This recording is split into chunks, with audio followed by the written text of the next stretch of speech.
Doing very well, thank you. Really good to see you and really good to speak to you, Ben. It's been a few minutes since your fight, man. How do you feel about your performance? I feel there were things that I did good and things that I didn't do good. You know, I feel like obviously it was good for me to get the win. I definitely felt like I could have had the finish in certain areas. It's just about obviously picking the right shots at the right time, finding the shots at the right time. I was happy with my get-ups. I was just being patient on the floor, just waiting for my right moment. My corner were there with me the whole step of the way, which was absolutely amazing. They told me the appropriate things, and then, you know, I managed to get back up to my feet, which is what I know I can do. This is one of my fortes that, again, people don't really know about, but I'm hoping in that fight they could see that. It's just about, like I say, finding the right shot at the right time. It's just faking, working your way in, finding the ranges. I found my range on certain shots, and in some shots I didn't. So, it's just about feeling the cage as well, feeling the environment. You know, I've broken the curse of my UFC Apex runs. You know, I had two defeats here, so it was nice to get the win. So this is why this really means a lot to me.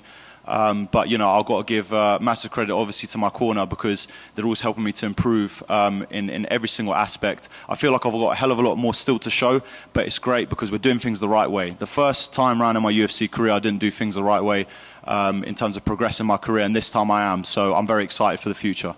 What was your game plan coming into the fight? Sorry? What was the game plan coming into the fight?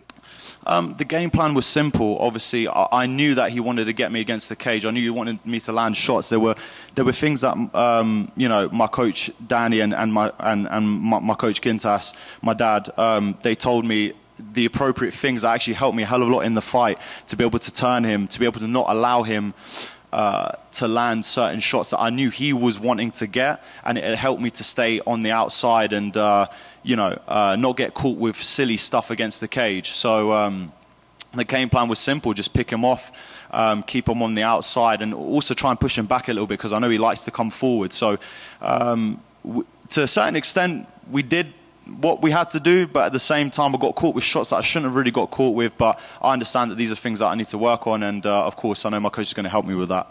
It was a close fight. At the end of the fight, did you feel like you did enough to win? I felt like I definitely had the more damaging shots. I knew he landed a couple of good ones, as you can probably see on my face. But I definitely felt I had the upper hand, especially in the first round when I was very close to finishing him at the end. I know obviously he got the takedown, but I know damage plays a big part now at the Apex, whereas before it was about cage control. I just felt like I landed the more damaging shots. Although he did get a couple of good shots on me, I felt like I controlled it a bit better. And yeah, so at the end, I was like, it should go my way, but you never know. There was a 30-27 scorecard in favor of you. Do you think that was a kind of a crazy scorecard? Well, I mean, yes and no, really. I kind of was a bit surprised. I thought, you know, if anything, all three scorecards probably would have been 29-28. When he read that one out, I'm like, I almost finished him in the first, so I'm pretty sure that round should have went to me. So that's the only reason why I can think that they would have given that particular scorecard. But yeah, obviously, judges doing an amazing job, and I'm very glad to see that they are taking damage as more of a takes more weight in terms of the judging criteria, whereas before it was more about cage control. Now it's, you know, damage plays a big part. So I think that's a great thing for the judging moving forwards. The last time you were in this building, you suffered a horrific knee injury and lost your job. Did that weigh on your conscience coming back into this fight, like during fight week? Like, was that on your mind at all, or? Not really. I feel like I've already battled that demon ages ago. You know, when I was coming back into the cage, when I was sitting there wondering, oh, when's my next fight? You know, what am I going to do? And you know, I just took the time to really try and focus on my skill sets and learn as much as I could and do as much, and not focus so much about fighting, focus more about improving myself and just going back in my head, like replaying these situations. I've almost become numb to it, you know, and I feel like this is almost like a new beginning, you know. When I came back to the UFC for this second time, this is my new beginning. So it was more of a rush of positivity than it was negativity. Coming back here, obviously, there was a lot of demons from that particular injury, but I knew I'm a completely different fighter. I had a whole different energy. I've tapped into my ancestral traits and things that, you know, coming back from war and, you know, Lithuanians defending their land. So all of these things were overbearing and overpowering over the bad thoughts that were coming, obviously, from that last defeat. So this was my chance to prove myself. Like I say, this was my chance to flip the script, and I've definitely done that. When would you like to return?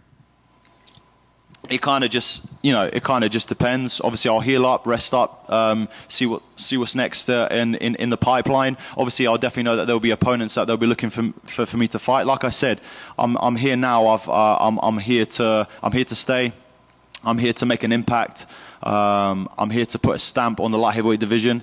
So this is my welcome party. I'm here. So I know I've got, like I say, I've still got that mountain to climb, but we're doing it bit by bit. So 100% I want to have one more fight this year. If not, possibly I could squeeze in 2, but it's all up to the matchmakers, my management. I'm very happy now to continue improving my skill set. I'm in no rush. I'm still young. I'm 29. I've got amazing coaches and team behind me, so they're always looking out for me. And, we're just going to keep improving, keep getting better, and keep putting on good performances and put on even better performances. This is my time now to really, like I say, make a statement in the light heavyweight division. And yeah, hello guys. Congratulations. Thank you very much, my man. I've just got one for you. You mentioned someone named Steven, and I was wondering if you could talk to us a little bit about him. He's there to your left. So Steven is a very special person. We actually met at UFC London. I was there watching the fights, and Steven was sitting next to me, and he didn't even realize he was sitting next to me, and then he kind of was just, oh, bloody hell, this is Modestas, because apparently he'd been following my career in Cage Warriors, and we just got talking, just sitting at the event, and I just got really good vibes off of him. Really lovely fella. We made a good connection. He was so sweet. He kind of just, I don't want to disturb you. I'm like, come on, man, you're a good guy. I don't mind talking. And then he messaged me on Instagram, and he told me that unfortunately he has motor neuron disease, and for anyone that knows that, it's a fatal thing. So for him, he messaged me saying that, and also that he's a videographer, and he showed me some of his stuff. He's one of the most talented videographers, photographers I've ever met in my life. Honestly, and he's such a genuine person. I can't even describe to you how much of an amazing person he is. He gels so well with my team. He's got the same spirit and same vibes that we all hold.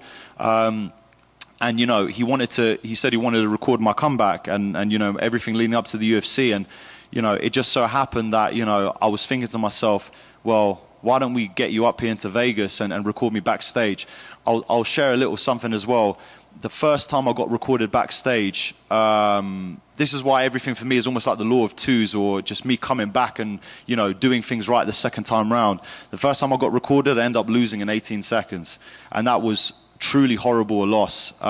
It was embarrassing. It was all recorded as well. Like I say, all the backstage. Every time I watch it, it brings back really bad memories. And that was the first time I got recorded backstage. Now we've done it the second time round, and we've got the win. And we put on a hell of a fight, and he was there to capture every single thing. Like I say, he's been an absolutely amazing addition to the team. I really love this guy, and for everything that he has to go through, as I said on the mic, he's the real fighter. I'm going out there and throwing down with someone in the cage, but this guy, knowing what he knows about his body and what is potentially going to happen to him, he lives every day to the fullest, happy face, full energy. And I'm glad that following my journey is also giving him that inspiration and motivation to keep going. And that really, really means a lot to me. And of course, him as a person means a lot to me. And he's become a part of the family. So thank you, Steven. Thank you. Yeah, mate. Congratulations on the win. Thank you. In the second round, we heard your corner ask you to implement your kicks. You made the adjustment. How important was that in getting the win tonight? I definitely could have threw more kicks. It's almost weird because I was trying to get my hands going, and I knew that he was going to have a grappling heavy type approach. So I didn't want to throw it's mad because they were telling me to throw more kicks, but I didn't want to throw too many just in case it got grabbed, and I knew I had to fake and get in there. But yeah, I started using it a little bit more, and I saw that obviously it did damage. I probably could have used it a little bit more if I'm going to be honest with you. But yeah, that was definitely a game changer, because now you're not just worried about the hands, you're worried about my legs as well. And as we all know, my legs are very dangerous, and like I say, with more opponents, I'm definitely going to be looking to use it even more. And did anything about Zac surprise you today? He's got a hell of a chin. I caught him with some really good... Obviously, he caught me with some good shots, but bloody hell, I caught him with like 1 or 2 right hands. I thought, this guy's not going down, you know. And he literally just ducked underneath, got into the clinch, and you know, he kept fighting, he kept going. He's a lot tougher than what I thought. He's very technical as well. The trip that he got me with as well, I was like, bloody hell, I really did not expect that, you know. In my training, I haven't had someone use, like I say, him and Tyson Pedro use the particular moves that they were using. So it's something that I definitely got to look into and work on. But he's a hell of a competitor. He's a very good, very highly skilled fighter, and I'm actually looking forward to see what he does in division going forward, even though he lost this fight. Thank you. Nice one. All good. Thank you so much, everyone. Much love to you all.